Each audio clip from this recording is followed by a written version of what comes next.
Hey, this is Chris's process, and stick around if you want to see me failing for this entire project. And really what I mean by it being a failure is that I rushed a lot of the steps in order to just make a project, and I'll highlight all of those shortcuts within this video. So in that first step, we're just sanding the finish off the wood that we salvaged, and it's the same wood that we used for the hangboard setup in the first video, and then in the video after that with the wall display. And there are going to be a couple more projects using that same wood. With the wood now sanded, I wanted to measure out different slats that I could cut the wood into, and I didn't have a straight edge long enough, so I'm just using the stock bar of aluminum and doubling it up. Failure / lesson 1, using a vertical bandsaw to try and create the slats out of this. That method wasn't cutting it, so I then tried to use a circular saw, but this meant that I needed to set up my wood off the ground so it wouldn't cut into the ground, and it was a very makeshift system. No straight edge to follow.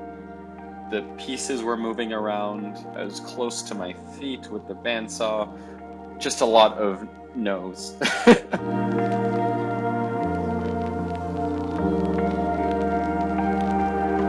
I did successfully do it, but it would have been easier with either a table saw or a track saw.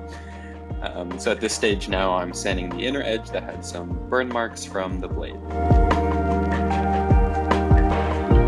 And here I'm just measuring out based on what's going to go into this cutlery sorter. So I have a bunch of chopsticks here to get an estimate measurement.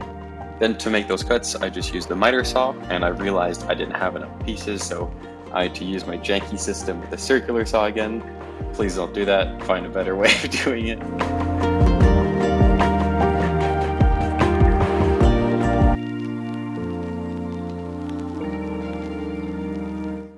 And once again, just sanding down those inner burn marks on each of the pieces.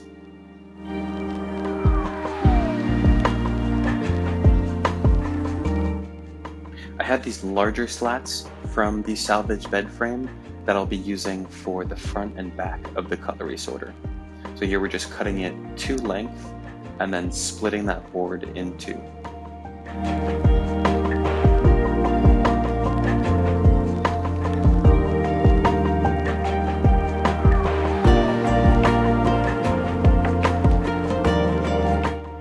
And once again, just using the orbital sander to sand off the finish that was previously there to get our light wood aesthetic.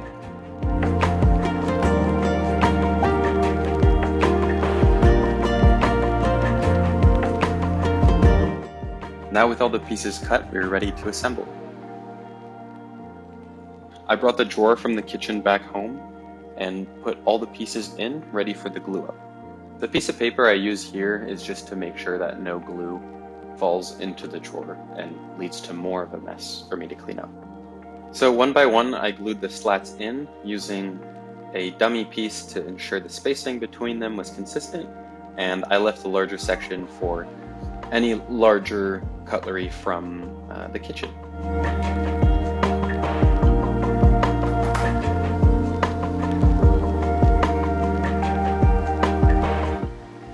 I learned a lot from this cutlery sorter.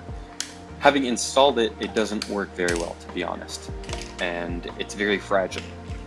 For the joints, I could have actually used joinery instead of just gluing a butt joint, or I could have used dowels or biscuits to make that joint stronger internally.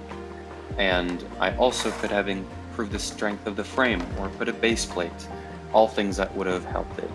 It also didn't help the case that the drawer was bent, which meant our cutlery sorter didn't land flush.